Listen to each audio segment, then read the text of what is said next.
Hello students, in today's video lecture, we are going to discuss on the various enzymes which are used in recombinant DNA technology.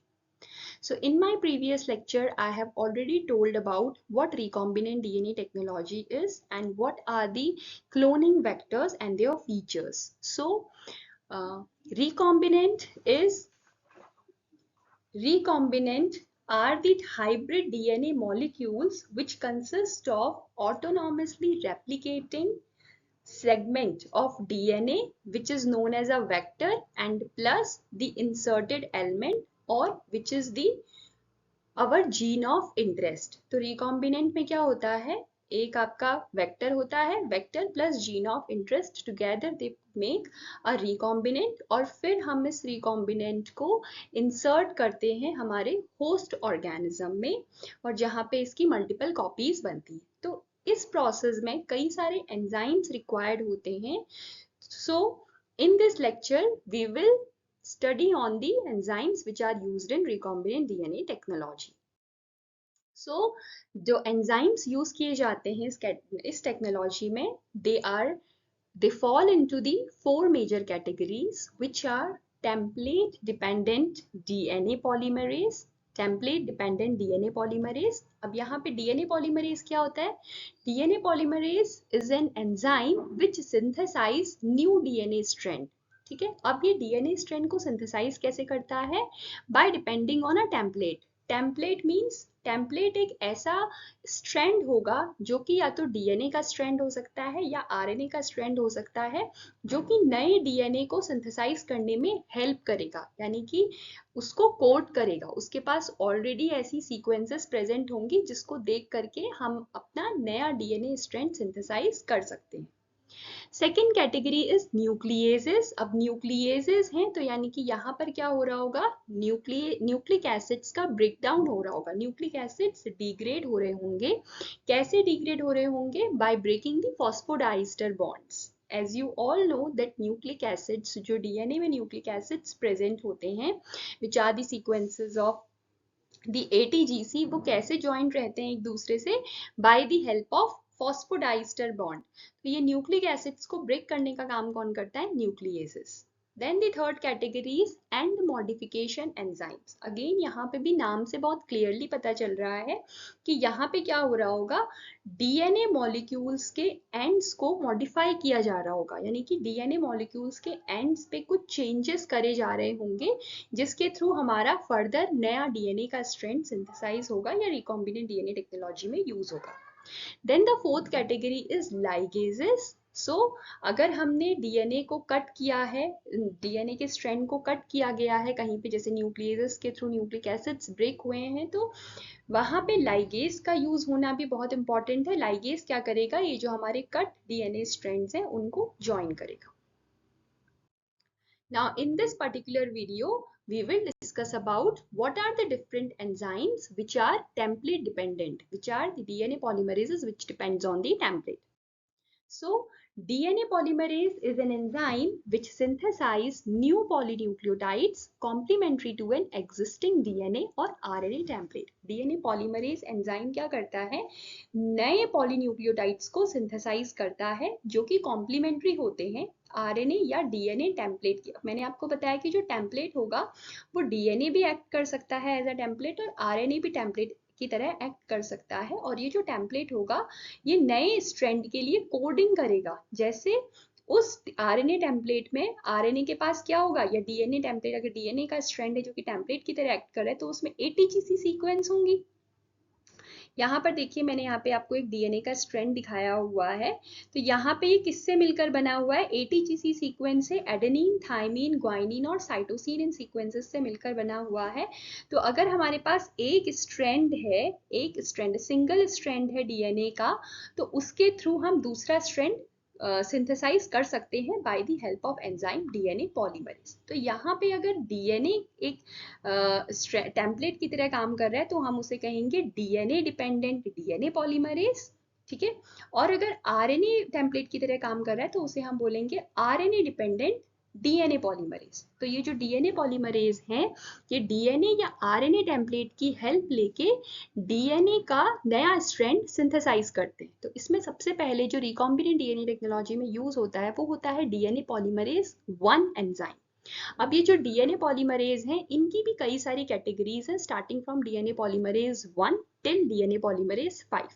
But mainly यहाँ पे हम कौन सा enzyme use करते हैं, DNA polymerase 1 enzyme, because इसके पास कई सारी एक्टिविटीज हैं, like it has 5 prime to 3 prime polymerase activity. अब पॉलीमरेज का मतलब आपको पता है, पॉलीमरेज का मतलब होता है कि नया डीएनए का स्ट्रैंड सिंथेसाइज करना। 5 प्राइम टू 3 प्राइम क्या है, यहाँ पे मैंने आपको डायग्राम में दिखाया हुआ है कि 5 प्राइम एंड डीएनए का ये 5 प्राइम एंड है, ये 3 प्राइम एंड है। तो इस डायरेक्शन में डीएनए का स्ट्रैंड सिंथेसाइज होगा, 5 प्राइम से 3 प्राइम की डायरेक्शन में डीएनए का स्ट्रैंड सिंथेसाइज होगा। देन इसके पास जो दूसरी एक्टिविटी होती है वो होती है 3 prime to 5 prime exonuclease activity. 3 prime to 5 prime यानी कि एक बार 5 प्राइम टू 3 प्राइम डीएनए का स्ट्रैंड सिंथेसाइज हो गया है, तो 3 प्राइम टू 5 प्राइम एक्सोन्यूक्लियेज के थ्रू ये क्या करेगा, प्रूफ रीडिंग करेगा। प्रूफ रीडिंग करने का मतलब है कि ये चेक करेगा, जो डीएनए पॉलीमरेज है, it will check that whether all the DNA,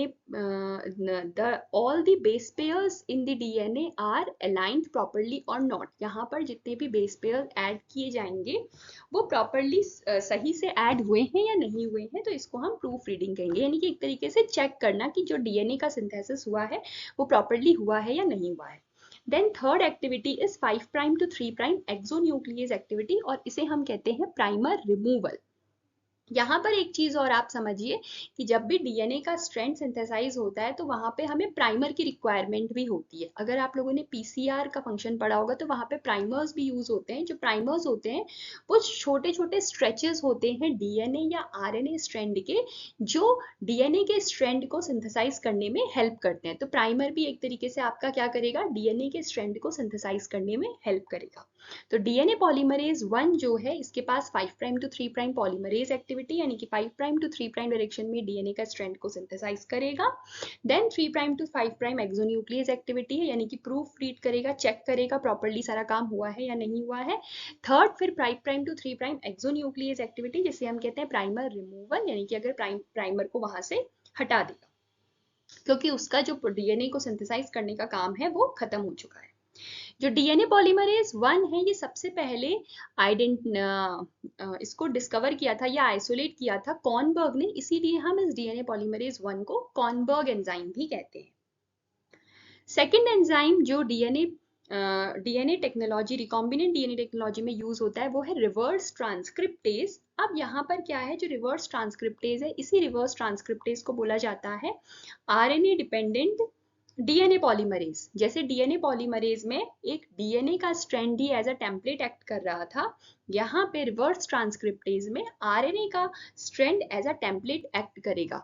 ठीक है, this enzyme is known as RNA dependent DNA polymerase as it synthesizes DNA from RNA. ठीक है, डीएनए को सिंथेसाइज करता है आरएनए से। नॉर्मल कंडीशन हमें पता है कि जो हम कहते हैं, जिसको हम कहते हैं transcription.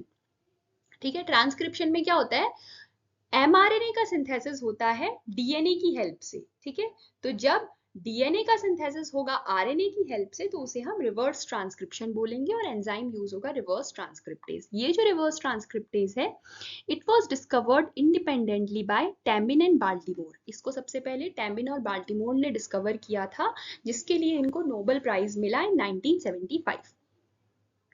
Then the third enzyme which is used in recombinant DNA technology is tag DNA polymerase. ये जो टैग डीएनए पॉलीमरेज है, ये डिराइव होता है थर्मोस्टेबल बैक्टीरियम से, विच इज थर्मस एक्वेटिकस। इसको हमने कहाँ से निकाला है, कहाँ से आइसोलेट किया है, एक थर्मोस्टेबल बैक्टीरियम थर्मस एक्वेटिकस से। और हमने डीएनए पॉलीमरेज थर्मस एक्वेटिकस से ही क्यों लिया, बिकॉज ये जो थर्मस एक्वेटिकस है ये हाईली हीट स्टेबल है, ये बहुत ज्यादा थर्मोस्टेबल है, और ये 72 डिग्री सेल्सियस इसका ऑप्टिमम टेम्परेचर है जिसपे ये वर्क कर सकता है, और it is also stable above 90 degree Celsius. ठीक है, अब इसके पास कौन सी एक्टिविटी होती है, it has 5 prime to 3 prime polymerase activity, यानी कि स्ट्रैंड को सिंथेसाइज करने की एक्टिविटी इसके पास है। Then 5 prime to 3 prime exonuclease activity है। ठीक है, यानी कि प्राइमर को रिमूव करने की, ये जो एंजाइम है ये प्रूफ रीडिंग नहीं करता है, तो प्रूफ रीडिंग ये नहीं करेगा, यानी कि 3 prime to 5 prime exonuclease activity जो है वो इसके पास एब्सेंट है।